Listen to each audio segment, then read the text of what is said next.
तो दोस्तों, अगर आप 9th क्लास में हो या 10th क्लास में हो या 12th क्लास में हो, अगर आप हिंदी व्याकरण का सही तरीके से तैयारी करना चाहते हैं ना, तो आज ही इस चैनल को सब्सक्राइब कर लीजिए। ठीक है, तो देखिए, हिंदी व्याकरण का हम 5 वीडियो बनाएंगे। जो पांचों वीडियो 13 या 14 मिनट का होगा। इससे थोड़ा मोड़ा ज्यादा मिनट का भी हो सकता है या थोड़ा कम भी मिनट का हो सकता है। ये पांचों वीडियो में हम आपको पूरे हिंदी व्याकरण की तैयारी करवा देंगे। यानी ये 5 गो वीडियो में जितना हिंदी व्याकरण होता है ना, उतना हम कवर कर लेंगे। ठीक है, आज के बाद आपको किसी का भी हिंदी व्याकरण का आपको वीडियो नहीं देखना पड़ेगा। तो देखिए, जो भी परिभाषा होगा तो आपको देखते ही वीडियो याद हो जाएगा। और जो पहचानने वाला होगा ना, वो ऐसा ट्रिक बताएंगे जो आपको जिंदगी भर हमेशा के लिए याद हो जाएगा। ठीक है, तो देखिए, जहां से हिंदी व्याकरण स्टार्ट होता है वहां से हम स्टार्ट करते हैं, और जहां खत्म होता है वहां हम खत्म कर देंगे। ठीक है, तो देखिए, हिंदी व्याकरण वर्ण से स्टार्ट होता है तो हम वर्ण से स्टार्ट करते हैं। देखिए, तो देखिए, वर्ण का सबसे पहले परिभाषा देखिए। हिंदी व्याकरण वर्ण से स्टार्ट होता है तो वर्ण का परिभाषा देखिए। वर्ण उस मूलध्वनि को कहते हैं जिसका खंड या टुकड़ा नहीं किया जा सकता है। वर्ण जो होता है उस हम मूलध्वनि को कहते हैं जिसका खंड या टुकड़ा नहीं किया जा सकता है। यानी खंड टुकड़ा किसे हम नहीं करते हैं। तो देखिए, जैसे में अ हो गया, आ हो गया, छोटी ई से लेकर अ तक को, यानी ये सभी को हम वर्ण कहते हैं। देखिए, इसे खंड या टुकड़ा का मतलब क्या हुआ। खंड या टुकड़ा का मतलब हुआ कि इसे हम नहीं तोड़ सकते हैं।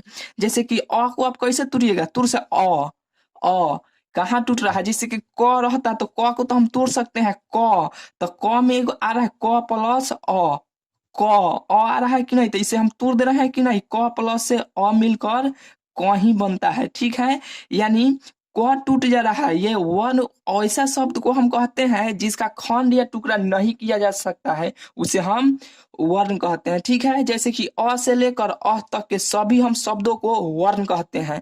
परिभाषा आपको क्लियर हो गया होगा। परिभाषा आपको एकदम सिंपल भेटाएगा और सटीक भेटाएगा, जो आपको देखते ही में याद हो जाएगा। ठीक है, तो देखिए, ये वर्ण हो गया। तो वर्ण 2 प्रकार का होता है। ऑब्जेक्टिव में भाई पूछेगा कि वर्ण कितने प्रकार का होता है, तो वर्ण 2 प्रकार का होता है। कौन कौन होता है, तो देखिए, एक होता है स्वर वर्ण, दूसरा का होता है व्यंजन वर्ण। ठीक है, पहला जो होता है स्वर वर्ण होता है, दूसरा जो होता है व्यंजन वर्ण होता है। तो सबसे पहले ये दोनों का हम परिभाषा देख लेते हैं। स्वर वर्ण किसे कहते हैं, व्यंजन वर्ण किसे कहते हैं। तो देखिए, स्वर वर्ण का परिभाषा। तो देखिए, स्वर वर्ण स्वर वर्ण वह वर्ण है जिसका उच्चारण अपने आप होता है, उसे हम स्वर वर्ण कहते हैं। यानी अपने आप हो जाता है, उसे हम स्वर वर्ण कहते हैं। तो देखिए, ये जो है आ से लेकर तक के सभी शब्दों को हम स्वर वर्ण कहते हैं, क्योंकि इसका उच्चारण अपने आप हो जाता है। तो आप कह के देख लीजिए, यानी किसी का सहायता भी नहीं ले रहा है, यानी अपने आप हो जा रहा है, तो इसे हम स्वर वर्ण कहते हैं। ठीक है, ये स्वर वर्ण हो गया। अब व्यंजन वर्ण देखिए। तो देखिए, व्यंजन वर्ण व्यंजन वर्ण वह वर्ण है जिसका उच्चारण स्वर वर्ण की सहायता से ली जाती है।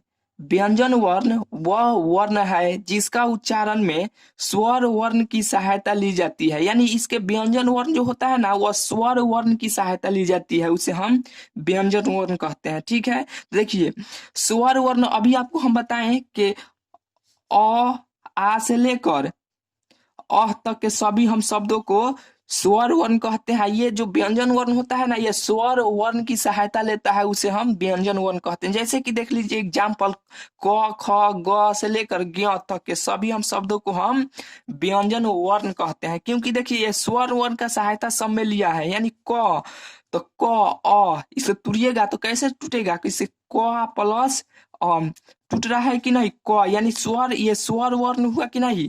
इसे स्वर वर्ण का सहायता लिया है कि नहीं, इसे व्यंजन वर्ण स्वर वर्ण की सहायता लेता है। जैसे कि आपको एग्जाम्पल यहाँ पे दिया गया है। अब देखिए, ये स्वर वर्ण व्यंजन वर्ण खत्म हो जाता है तो इस पर से आता है शब्द।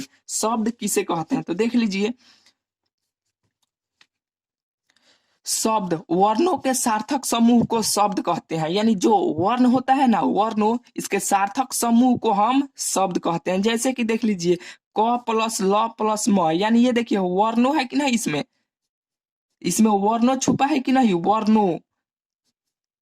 ये सार्थक समूह में यानी मेला जैसा एक साथ यानी माला जैसा रहेगा ना, उसे हम शब्द कहेंगे। जैसे कि क प्लस ल प्लस म, यानी एक नया शब्द बनेगा कि नहीं, कलम, इसे हम शब्द कहेंगे। ठीक है, तो देखिए ये हिंदी व्याकरण का कुछ बेसिक था।